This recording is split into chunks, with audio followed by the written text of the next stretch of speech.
ಈ ವಶೀಕರಣ ಮತ್ತೆ ಮೋಹಿನಿ ಮತ್ತೆ ಆಕರ್ಷಣೆ ಕ್ಲಾರಿಫಿಕೇಶನ್ಸ್ ಯಾರಿಗೂ ಇರೋದಿಲ್ಲ. ಹಂಗಂದ್ರೆ ಏನು?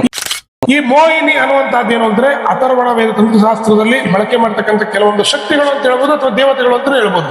ಸತ್ವ ರಜಸ್ ತಮೋ ಗುಣಗಳ ಮುಖಾಂತರ ನೋಡ್ತಕ್ಕಂಥದ್ದಾದ್ರೆ ಈಗ ಸಾಧಕರಿಗೆ, ಈಗ ಯಾರು ಅಥರ್ವಣ ವೇದ ತಂತ್ರಶಾಸ್ತ್ರವನ್ನು ಮಾಡ್ತಾ ಇರ್ತಾರೆ ಅಂತವ್ರಿಗೆ ಮೋಹಿನಿ ಅಂದ್ರು ಅಷ್ಟೇ, ಯಕ್ಷಿಣಿ ಅಂದ್ರು ಅಷ್ಟೇ, ಅದೆಲ್ಲ ದೇವತೆಗಳ ರೂಪದಲ್ಲಿ ನೋಡ್ತಕ್ಕಂತಹದ್ದು. ಆಕರ್ಷಣೆಯಿಂದ ವಶೀಕರಣ, ವಶೀಕರಣ ಅಂದ್ರೆ ಹಿಡಿದಿಟ್ಕೊಳ್ತಕ್ಕಂತಹದ್ದು, ಆಕರ್ಷಣೆ ಅಂದ್ರೆ ನಮ್ಮ ಹತ್ರ ಸೆಳೆಯುವಂತಹದ್ದು. ಇಷ್ಟೇ ಅಣ್ಣ, ಇನ್ನೊಂದು ವಿಚಾರ ನಾನು ನಿಮ್ಮ ಹತ್ರ ಮಾತಾಡ್ಬೇಕು. ಈ ವಶೀಕರಣ ಮತ್ತೆ ಮೋಹಿನಿ ಮತ್ತೆ ಆಕರ್ಷಣೆ ಈ ತರದೆಲ್ಲ ಹೇಳ್ತಿರ್ತಾರೆ. ಅಂದ್ರೆ ಇದ್ರ ವಿಚಾರವಾಗಿನೇ ಕ್ಲಾರಿಫಿಕೇಶನ್ಸ್ ಯಾರಿಗೂ ಇರೋದಿಲ್ಲ. ಹಂಗಂದ್ರೆ ಏನು? ಮೊದಲನೇ ಕ್ವಶನ್ ಮೀನ್ಸ್ ಅದ್ರಲ್ಲಿ ಅದಕ್ಕೆಲ್ಲ ಏನ್ ವ್ಯತ್ಯಾಸ ಇದೆ ಅನ್ನೋದು ನಮ್ಗೆ ತುಂಬಾ ಇಂಪಾರ್ಟೆಂಟ್. ಅಂದ್ರೆ ವಶೀಕರಣಕ್ಕೂ ಮೋಹಿನಿಗೂ ಮತ್ತೆ ಆಕರ್ಷಣೆಗೂ ಏನ್ ವ್ಯತ್ಯಾಸ ಇದೆ ಅಣ್ಣ? ನೋಡಿ ನವೀನ್, ನೀವು ಚೆನ್ನಾಗಿ ತಿಳ್ಕೊಬೇಕಾಗಿರ್ತಕ್ಕಂಥದ್ದು ಏನಂದ್ರೆ ವಶೀಕರಣ ಮತ್ತೆ ಆಕರ್ಷಣ ಎರಡು ಈಕ್ವಲ್ ಆಗಿರ್ತಕ್ಕಂತಹದ್ದೇ. ವಶೀಕರಣ ಅಂತ ಅಂದ್ರೆ ಬೇರೆ ಅಂತ ಅಲ್ಲ, ಆಕರ್ಷಣೆ ಅಂದ್ರೆ ಬೇರೆ ಅಂತದಲ್ಲ. ಆಕರ್ಷಣೆಯಿಂದ ವಶೀಕರಣ, ನಮ್ಗೆ ಯಾವ್ದನ್ನ ಬೇಕೋ ಮೊದಲು ನಮ್ಮ ಹತ್ರ ಆಕರ್ಷಣೆಯನ್ನ ಮಾಡ್ಕೊಳ್ತಕ್ಕಂಥದ್ದು, ಅದಾದ ನಂತರದಲ್ಲಿ ವಶೀಕರಣವನ್ನು ಮಾಡ್ಕೊಳ್ತಕ್ಕಂಥದ್ದು. ವಶೀಕರಣ ಅಂದ್ರೆ ಹಿಡಿದಿಟ್ಕೊಳ್ತಕ್ಕಂತಹದ್ದು, ಆಕರ್ಷಣೆ ಅಂದ್ರೆ ನಮ್ಮ ಹತ್ರ ಸೆಳೆಯುವಂತಹದ್ದು. ಇಷ್ಟೇ, ಇನ್ನೇನು ಇಲ್ಲ ಅದಕ್ಕೆ. ಇದಾದ ನಂತರದಲ್ಲಿ ಮೋಹಿನಿ ಅಂತ ಬಂದ್ರಲ್ವಾ, ಮೋಹಿನಿ ಯಕ್ಷಿಣಿ ಈ ರೀತಿಯಾಗಿ ಸಾಕಷ್ಟು ಇರ್ತಕ್ಕಂತಹದ್ದು. ಮೋಹಿನಿಯ ವಿಚಾರ ಅಂತ ಬಂದಾಗ ನಾವು ಅದನ್ನು ಕೂಡ ದೇವತೆ ಅಂತಾನೆ ಪೂಜೆ ಮಾಡ್ತಕ್ಕಂಥದ್ದು. ಆದ್ರೆ ಕ್ಷುದ್ರ ದೇವತೆ ಅಂತ ಕರಿತೀವಿ ಮೋಹಿನಿ. ಹೌದು, ಕ್ಷುದ್ರ ದೇವತೆ ಅಂತ. ನಮ್ಗೆಲ್ಲ ಏನಂತಂದ್ರೆ ಮೋಹಿನಿ ಅಂತಂದ್ರೆ ಈ ದೆವ್ವ ಮೀನ್ಸ್ ಈ ಫಿಲಮ್ ಅಲ್ಲಿ ತೋರಿಸ್ತಾರೆ. ಸೊ ಆ ತರ ಜನ ಫೀಲ್ ಮಾಡೋದು. ಅಥರ್ವಣ ವೇದ ಅಂತ ಬಂದಾಗ ಇಲ್ಲಿ ಒಳ್ಳೆಯದು ಪ್ಲಸ್ ಕೆಟ್ಟದ್ದು ಯಾವ್ದು ಬರೋದಿಲ್ಲ. ಎಲ್ಲವೂ ಕೂಡ ಒಳ್ಳೇದೇ, ಎಲ್ಲದೂ ಕೂಡ ಕೆಟ್ಟದ್ದೇ. ನಾವ್ ಹೆಂಗ್ ತಗೋತೀವೋ ಹಂಗೆ. ಸತ್ವ ರಜಸ್ ತಮೋ ಗುಣಗಳ ಮುಖಾಂತರ ನೋಡ್ತಕ್ಕಂಥದ್ದಾದ್ರೆ ಈಗ ಸಾಧಕರಿಗೆ, ಈಗ ಯಾರು ಅಥರ್ವಣ ವೇದ ತಂತ್ರಶಾಸ್ತ್ರವನ್ನ ಮಾಡ್ತಾ ಇರ್ತಾರೆ ಅಂತವ್ರಿಗೆ ಮೋಹಿನಿ ಅಂದ್ರು ಅಷ್ಟೇ, ಯಕ್ಷಿಣಿ ಅಂದ್ರು ಅಷ್ಟೇ, ಅದೆಲ್ಲ ದೇವತೆಗಳ ರೂಪದಲ್ಲಿ ನೋಡ್ತಕ್ಕಂತಹದ್ದು.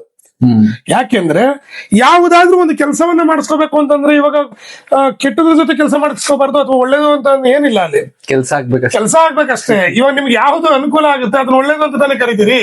ಸೊ ಹಾಗಾಗಿ ಏನಾಗುತ್ತೆ ಅಂತಂದ್ರೆ ಮೋಹಿನಿ ಅನ್ನುವಂತಹದ್ದು ಬೇರೆ, ಪ್ರೇತಾತ್ಮಗಳು ಅಂತ ಬೇರೆ, ಈ ಗಾಳಿ ಸೋಂಕು ಅಥವಾ ಭೂತಗಳು ಅನ್ನುವಂತಹದ್ದು ಬೇರೆ. ಹಾಗಾಗಿ ಏನು ಅಂತಂದ್ರೆ ಇದರಲ್ಲಿ ಕನ್ಫ್ಯೂಸ್ ಮಾಡ್ಕೊಳ್ತಕ್ಕಂಥದ್ದು ಏನಿಲ್ಲ. ಆಕರ್ಷಣ ಶಕ್ತಿ ನಾವು ನಮ್ಮ ಹತ್ರ ಸೆಳೆಯುವಂತಹದ್ದು, ವಶೀಕರಣ ಅಂತಂದ್ರೆ ಹಿಡಿದಿಟ್ಕೊಳ್ತಕ್ಕಂತಹದ್ದು ಭದ್ರವಾಗಿ ನಮ್ಮ ಹತ್ರನೇ. ಈ ಮೋಹಿನಿ ಅನ್ನುವಂತಹದ್ದು ಏನು ಅಂದ್ರೆ ಅಥರ್ವಣ ವೇದ ತಂತ್ರಶಾಸ್ತ್ರದಲ್ಲಿ ಬಳಕೆ ಮಾಡ್ತಕ್ಕಂಥ ಕೆಲವೊಂದು ಶಕ್ತಿಗಳು ಅಂತ ಹೇಳ್ಬೋದು ಅಥವಾ ದೇವತೆಗಳು ಅಂತ ಹೇಳ್ಬೋದು.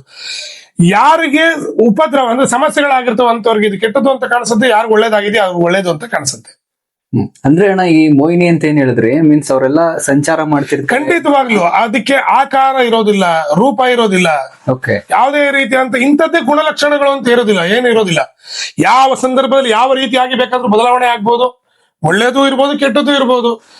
ಅದ್ರಲ್ಲಿ ಏನು ಅಂತಂದ್ರೆ ಅದಕ್ಕೆ ಯಾವುದೇ ರೀತಿಯಂತ ಒಂದು ನಿರ್ದಿಷ್ಟವಾಗಿ ಇದೇ ರೀತಿಯಾಗಿರುತ್ತೆ ಅನ್ನುವಂಥದ್ದು ಏನಿಲ್ಲ. ನಾವು ಯೂನಿವರ್ಸ್ ತರ ಅನ್ಕೋಬೇಕಷ್ಟೇ. ಅಲ್ಲ, ಅದು ಏನೋ ಒಂದು ಶಕ್ತಿ ಇದೆ ಅಷ್ಟೇ, ಅಷ್ಟು ಬಿಟ್ರೆ ಅದು ಯಾವುದೇ ರೀತಿಯಂತ ಒಂದು ಒಳ್ಳೇದು ಕೆಟ್ಟದ್ದು ಅಂತ ಅಲ್ಲ.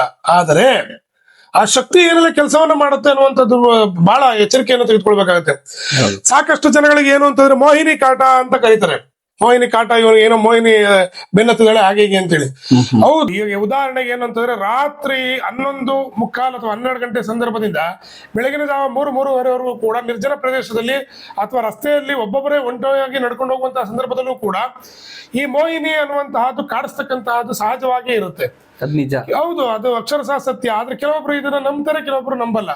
ಇಲ್ಲಿ ನಂಬುವಂತ ವರ್ಗ, ನಮ್ಮದೇ ಇರುವಂತ ವರ್ಗ ಎರಡು ಇದೆ. ಅದನ್ನ ಪ್ರೂಫ್ ಮಾಡಿ ಅಂತ ಕೇಳ್ತಾರೆ.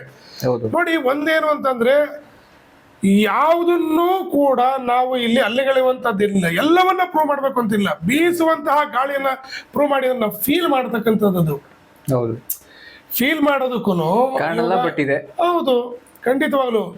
ಈಗ ಕಾಣದೆ ಇದ್ ಮಾತ್ರಕ್ಕೆ ಅದನ್ನ ಸುಳ್ಳು ಅಂತ ಹೇಳಲಿಕ್ಕೆ ಆಗುದಿಲ್ಲ, ಕಂಡಂತ ಮಾತ್ರಕ್ಕೆ ಇದೇ ಸತ್ಯ ಏನು ಅಂತ ಹೇಳಲಿಕ್ಕೂ ಆಗುದಿಲ್ಲ. ಹಾಗಾಗಿ ಏನು ಅಂತಾರೆ, ಇವಾಗೆಲ್ಲ ಏನಾಗೋಗಿದೆ ಅಂದ್ರೆ ನವೀನ್, ಎಲ್ಲವನ್ನ ತಮಾಷೆಯಾಗಿ ನೋಡ್ತಕ್ಕಂತಹ ಜನ, ಎಲ್ಲವನ್ನ ತಮಾಷೆಯಾಗಿ, ನೀವು ಯಾವುದರನ್ನ ಬೇಕಾದ್ರೆ ಸೀರಿಯಸ್ ಆಗಿ ಹೇಳ್ತಾ ಇರಿ, ತಮಾಷೆಯಾಗಿ ತೆಗೆದುಕೊಳ್ತಕ್ಕಂಥದ್ದು.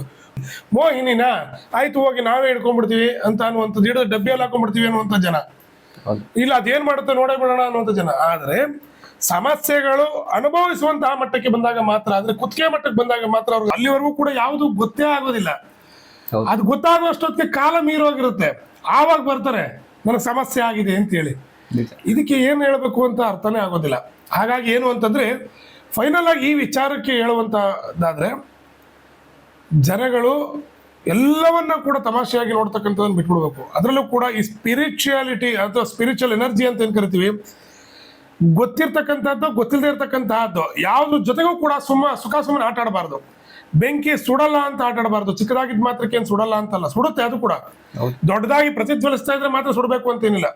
ಯಾವುದ್ರ ಬಗ್ಗೆನೂ ಯಾವುದ್ರ ಜೊತೆನೂ ತಮಾಷೆ ಆಡಬಾರ್ದು, ಆಟ ಆಡ್ಲಿಕ್ಕೆ ಹೋಗ್ಬಾರ್ದು ಅನ್ನುವಂಥದ್ದೇ ಸತ್ಯ.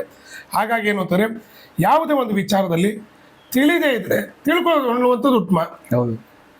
ಅಕಸ್ಮಾತ್ ಏನು ತಿಳ್ಕೊಳ್ಳುವಂತ ಆಸಕ್ತಿ ಇಲ್ಲ, ನನಗೆ ಈ ವಿಚಾರನೇ ಬೇಡ ಅಂತಂದ್ರೆ ಸುಮ್ಮನಿದ್ ಬಿಡೋದು ಉತ್ತಮ. ಗೊತ್ತಿಲ್ಲದೆ ಮಾತಾಡಬಾರ್ದು. ಹೌದು, ಯಾವ್ದ್ರ ಬಗ್ಗೆನೂ ಕೂಡ ತಿಳಿದೇ ಮಾತಾಡ್ತಕ್ಕಂಥದ್ದು ಒಳ್ಳೇದಲ್ಲ. ಖಂಡಿತ.